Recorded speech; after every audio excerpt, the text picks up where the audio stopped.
నమస్తే అండి. Rising east ప్రాజెక్ట్‌లోని 232 ఈస్ట్ ఫేసింగ్ విల్లా ఈరోజు మనం తెలుసుకోబోతున్నాం. ఇది బిల్డప్ ఏరియా వచ్చేసి 2745 ఎసెప్టీ వస్తుంది.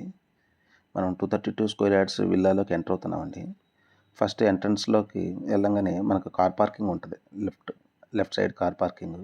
కార్ పార్కింగ్ సైజ్ వచ్చేసి 13.5 ఇంటూ 20 ఉంటుంది సైజ్. మనం రైట్ నుంచి ఇక్కడ ఎంటర్ అవుతామండి లోపలికి ఎంటర్ అవ్వగానే మీకు లివింగ్ ఏరియా ఉంటుంది, ఫ్యామిలీ లాంజ్ ఏరియా. ఈ లాంజ్ ఏరియా కూడా చాలా స్పేసెస్గా ఉంటుంది. 13x19 డైమెన్షన్స్తో వస్తుంది. ఇదంతా లాంజ్ ఏరియా అండి. మీకు కనపడుతుందంతా లాంజ్ ఏరియా. మీకు రైట్ సైడ్కి ఇదంతా డైనింగ్ ఏరియా. రైట్ సైడ్కి స్టెప్స్ పక్కన మీకు ఇది వచ్చేసి స్టోర్ రూమ్ కింద యూజ్ చేసుకోవచ్చు. సో ఇది మీకు కనపడుతుంది కదా, ఇది డైనింగ్ ఏరియా. డైనింగ్ ఏరియా తర్వాత డైనింగ్ ఏరియా మీకు దాదాపు 12x12 సైజెస్ వస్తుంది, డైమెన్షన్స్తో వస్తుంది. ఇదంతా కిచెన్ సైజ్ వచ్చేసి 10x12 సైజెస్ వస్తుంది. చాలా స్పేసెస్గా ఉంటుంది కిచెన్. సో స్టెప్స్ కింద మీరు చిన్న స్టోర్ రూమ్ లాగా యూజ్ చేసుకోవచ్చు, స్టోర్ చేసుకోవచ్చు ఏదన్నా. మీకు ఇంకా మనం మాస్టర్ బెడ్రూమ్లోకి ఎంటర్ అవుతున్నామండి. మాస్టర్ బెడ్రూమ్ చాలా స్పేసెస్గా ఉంటుంది. మీకు ఎంత స్పేసెస్గా అంటే ఇది స్టోర్ రూమ్ అండి. స్టోర్ రూమ్ తర్వాత లోపలికి వెళ్ళగానే మీకు మాస్టర్ బెడ్రూమ్ వస్తుంది. సో కిందంతా మీకు గ్రేడ్ స్లాబ్ వేసి ఉంటారండి. స్లాబ్ పైన ఏ స్లాబ్ అయితే వేసి ఉంటారో కింద కూడా గ్రేడ్ స్లాబ్. టైల్స్ వేసిన తర్వాత ఎప్పటికైనా టైల్స్ కిందకి కుంగకుండా ఉండడానికి గ్రేడ్ స్లాబ్ కూడా వేసారు కింద. మీకు అది కనపడుతుంది గ్రేడ్ స్లాబ్. మీకు ఇది మాస్టర్ బెడ్రూము 16x13 డైమెన్షన్స్తో వస్తుంది. ఇది లెఫ్ట్ సైడ్ ఉండేది వాష్రూమ్ అండి. రైట్ సైడ్ కూడా ఒక డ్రైవర్స్కి వాళ్ళకి వాష్రూమ్ కావాలని ఆయన అట్లా కట్టించుకున్నాడు. చాలా బాగుంటుంది.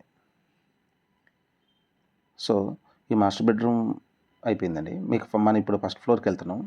ఈ గ్రౌండ్ ఫ్లోర్ మొత్తం మీకు బిల్డప్ ఏరియా వచ్చేసి 1292 ఎసెప్టీతో వస్తుందండి బిల్డప్ ఏరియా. మనం ఫస్ట్ ఫ్లోర్కి వెళ్తున్నాం. ఫస్ట్ ఫ్లోర్కి వెళ్ళంగానే మీకు అది స్టడీ రూమ్ వస్తుందండి. స్టడీ రూమ్ కూడా చాలా స్పేస్ వేసుకుంటుంది. 6x7 డైమెన్షన్స్తో వస్తుంది. ఇప్పుడు మనం ఫస్ట్ ఫ్లోర్లో మాస్టర్ బెడ్రూమ్లోకి వెళ్తున్నామండి. సేమ్ కింద ఏ సైజెస్ అయితే ఉందో పైన కూడా అదే సైజెస్ 16x13 డైమెన్షన్స్తో ఉంటుంది. 2 వెంటిలేషన్స్ వస్తాయి. వెంటిలేషన్ అంతా యూపీవీసీ విండోస్ ఉంటాయి. ఓకే అండి, రైట్. మీకు అన్ని వాల్స్ అన్నీ ఇంటర్నల్ వాల్స్ అన్నీ 4.5 ఇంచెస్ వస్తాయి. ఇది మనం మాస్టర్ బెడ్రూమ్లో నుంచి లోపలికి వెళ్ళంగానే ఇక్కడ ఒక వాకింగ్ క్లాజెట్ రూమ్ వస్తుంది, డ్రెస్సింగ్ ఏరియా వస్తుంది. ఈ డ్రెస్సింగ్ ఏరియా కూడా 9x6.5 వస్తుంది. డ్రెస్సింగ్ రూమ్లోంచి మనకి లెఫ్ట్కి వచ్చేసరికి ఇది వాష్రూమ్ అండి. వాష్రూమ్ కూడా 9x6 డైమెన్షన్స్తో వస్తుంది. ఇది మీకు వాష్రూమ్లో ఏమేమి వస్తాయో అన్నీ వచ్చేస్తాయండి. మాస్టర్ బెడ్లోంచి బయటికి రాగానే ఇంకా నెక్స్ట్ లాంజ్ ఏరియా ఉంటుంది. మీకు స్టడీ రూమ్ పక్కనే స్టడీ రూమ్ పక్కనే లాంజ్ ఏరియా. ఇప్పుడు ఇది స్టడీ రూమ్ అండి. ఈ స్టడీ రూమ్ ఇందాక ఎక్స్ప్లెయిన్ చేశాను కదా, 6x7 డైమెన్షన్స్తో వస్తుంది. మీరు ఇంట్లో చిన్న పిల్లలు ఉంటే స్టడీ రూమ్ లాగా యూజ్ చేసుకోవచ్చు. అది లేదనుకుంటే లాంజ్ ఏరియా స్టడీ రూమ్ అంతా ఒకటే చేసుకోవచ్చు. చాలా స్పేసెస్గా ఉంటుంది. కొంతమంది అట్లా చేసుకుంటున్నారు, కొంతమంది స్టడీ రూమ్ కన్ఫామ్గా ఉంచుకుంటున్నారు. ఇది లాంజ్ ఏరియా అండి.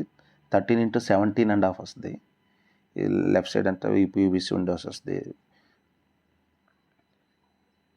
మనం ఇప్పుడు మళ్ళీ చిల్డ్రన్స్ బెడ్రూమ్లోకి ఎంటర్ అవుతున్నాం అండి. ఇది థర్డ్ బెడ్రూమ్. ఇది మీకు ఇది డ్రెస్సింగ్ ఏరియా. లెఫ్ట్కి వచ్చేసరికి వాష్రూమ్ అండి. మనం ఫస్ట్ మాస్టర్ బెడ్రూమ్లోకి చిల్డ్రన్స్ బెడ్రూమ్లోకి ఎంటర్ అవ్వగానే రైట్ సైడ్కి డ్రెస్సింగ్ ఏరియా ఉంటుంది, వాష్రూమ్ ఉంటుంది, రైట్. ఇదంతా మీకు చిల్డ్రన్స్ బెడ్రూమ్ అండి. చిల్డ్రన్స్ బెడ్రూమ్ కూడా మీకు చాలా స్పేసెస్గా ఉంటుంది. 12x15 డైమెన్షన్స్తో వస్తుంది ఇది. సో మీరు బయటికి రాగానే ఈ లెఫ్ట్ సైడ్కి ఉన్నదంతా పూజా గది. ఇక్కడ కనపడుతుంది కదా, ఇది పూజా గది.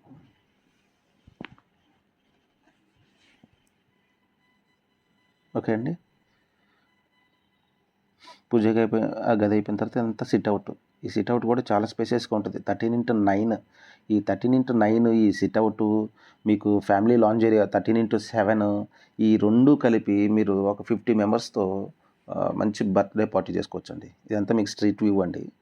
ఆ స్ట్రీట్ వ్యూ అంతా 30 ఫీట్ రోడ్స్ కనపడుతున్నాయి. అవతల 208 స్క్వేర్ యార్డ్స్ విల్లాస్ కనపడుతున్నాయి. సో మనం ఇప్పుడు ఫస్ట్ ఫ్లోర్ అయిపోయిందండి. తర్వాత హెడ్ రూమ్కి వెళ్దామండి.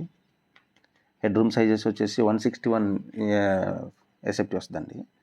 పైకి వెళ్ళిన తర్వాత మీకు అంతా హెడ్ రూమ్ అయిపోయిన తర్వాత మీకు అంతా గ్రౌండ్ అంతా వాటర్ ప్రూఫింగ్ ఉంటుందండి. వాటర్ ప్రూఫింగ్ చేయడం వల్ల అడ్వాంటేజ్ ఏంటంటే మీరు ఏదైనా ప్లాంట్స్ అవి పెట్టుకున్నప్పుడు వాటర్ కొట్టినప్పుడు కిందకి లీక్ అవ్వకుండా అంతా వాటర్ ప్రూఫింగ్ చేసి ఉంటారు.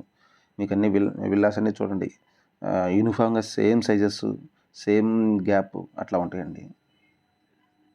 అంతా ఓపెన్ టెర్రస్ అండి. ఇక్కడ మీకు పైన ఒక 400 లీటర్స్ వాటర్ ట్యాంక్ కూడా ఉంటుందండి. ఓకే అండి.